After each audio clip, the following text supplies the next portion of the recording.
ओम जय जगन्नाथ मोर पितृ मातृ कल्प मान मोर नमस्कार। आज वास्तु ज्योतिषधारा कार्यक्रम में आम एक नूतन विचार आनीचे सेटा हूँ भवन शास्त्र रे बंध विचार। बंध कहले घर को बुझाए विभिन्न प्रकार घर को बुझाए। तेणु ये बंध विचार पर आज आम आलोचना करुचे। ये बंध साधारण शास्त्र रे 8 प्रकार लिखा जाइए।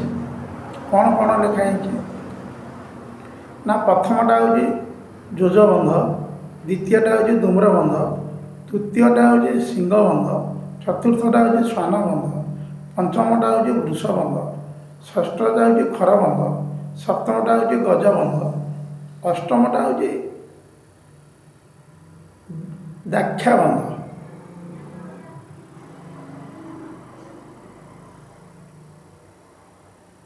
तेणु यही बंध गुड़िक शास्त्र प्रमाण रही। तेणु धूम्र बंधरे कौन कराई ना धूम्र बंध हो देवता जो यज्ञ बंध। धूम्र बंध हो देवता मानकर जो यज्ञ बा रोषे घर हो पार। ये 2 नंबर बंध। 1 नंबर बंध हूँ कौन जोज बंध, देवता गृह हो पार, मंदिर भी हो पार। 3 नंबरटा हूँ सिंह बंध, राणी हंसपुर क्षत्रिय मानकर घर हो पार एवं राजवास हो पार, कचेरी हो पार, धनागार भी हो पार। चतुर्थटा हूँ श्वान बंध, डिंकीशाला धान फल आदि आम पकई पार। पंचमटी हूँ वृष बंध, गोशाला गोरु रखिपर। षष्ठ हूँ खर बंध, मेषशाला बा अश्व मानक भी रखिपर। सप्तमटा हूँ गजबंध, भंडार गृह बा बासगृह। अष्टमटा हूँ दाक्षा बंध बा अस्त्र शस्त्र रखा बंध। यहीपरि 8 प्रकार विचार शास्त्र रे करा जाइए। यही बंध अनुଯାयी आम गृह कहबार कथा हूँ ये बंध गुड़िक केमी आम जाना ना आमर आगुरी आम कहीचे मूलपिंड बा क्षेत्रफल सबकि बाहर। किंतु लंबर हाथ आंगुल एवं प्रस्तर हाथ आंगुल अनुଯାयी कौन हो मूलपिंड हो। तेणु यही जो मूलपिंड को जदि आम आटे हरवा जदि भाग शेष जहाँ पड़ो सहीटा हूँ बंध विचार बा बंध कहुए। आउ गोटे प्रकार केमती हम ना लंबर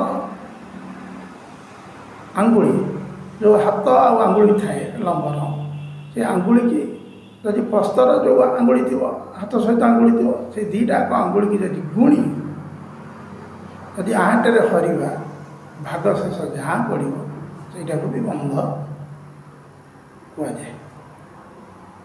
1 पड़े जोज बंध, 2 पड़े धूम्र बंध, 3 पड़े सिंह बंध, 4 पड़े श्वान बंध, 5 पड़े वृष बंध, 6 पड़े खर बंध, 7 पड़े गज बंध, 8 पड़े दाक्षा बंध।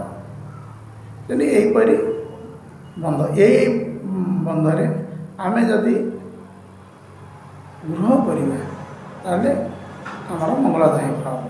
कौ बंधरे ना जदि ब्राह्मण माने धूम्र बंध आ जोज बंधरे कले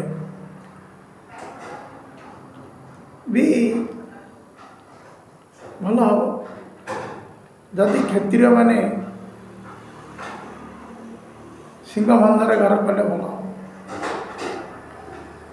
आउ गज बंधरे वैश्य भी कले भल हम। खर बंधरे शूद्र कले भी भल। काठ बंधरे ଶସ୍ତ୍ରଶାଳା ବି କଲେ ଭଲ ହେବ।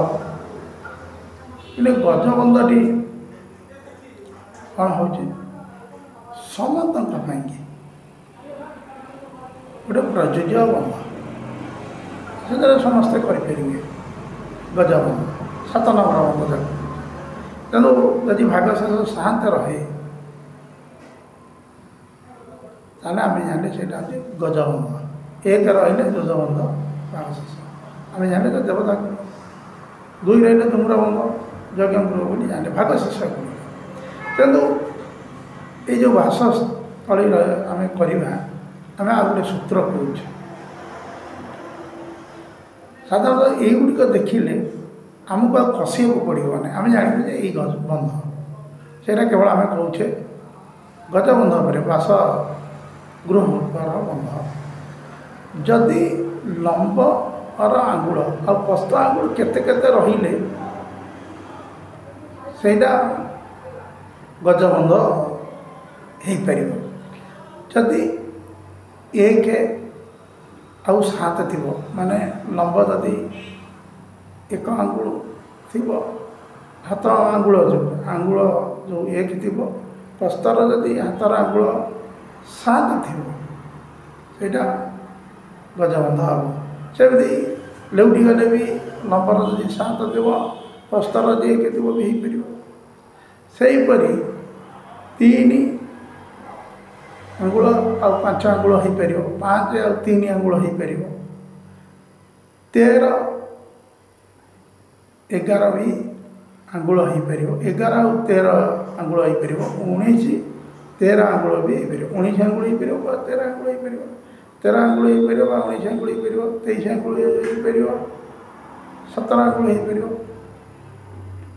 ଏବଂ 17 ଆଙ୍ଗୁଳ ହେଇପାରିବ, 23 ଆଙ୍ଗୁଳ ହେଇପାରିବ, ଆଉ 23 ଆଙ୍ଗୁଳ ହେଇପାରିବ, 1 ଆଙ୍ଗୁଳ ହେଇପାରିବ, 21 ଆଙ୍ଗୁଳ ହେଇପାରିବ ଆଉ 11 ଆଙ୍ଗୁଳ ହେଇପାରିବ। ଏଇ ଯଦି ଆଙ୍ଗୁଳ ଗୁଡ଼ିକ ଲମ୍ବା ଆଉ ପ୍ରସ୍ଥରେ ଥିବ, ଏ ନିଶ୍ଚିତ ଗଜବନ୍ଧର ଗୃହ। ଆମେ ଏଥିରେ ଘର କରି ପାରିବା ରହିବା ପାଇଁ।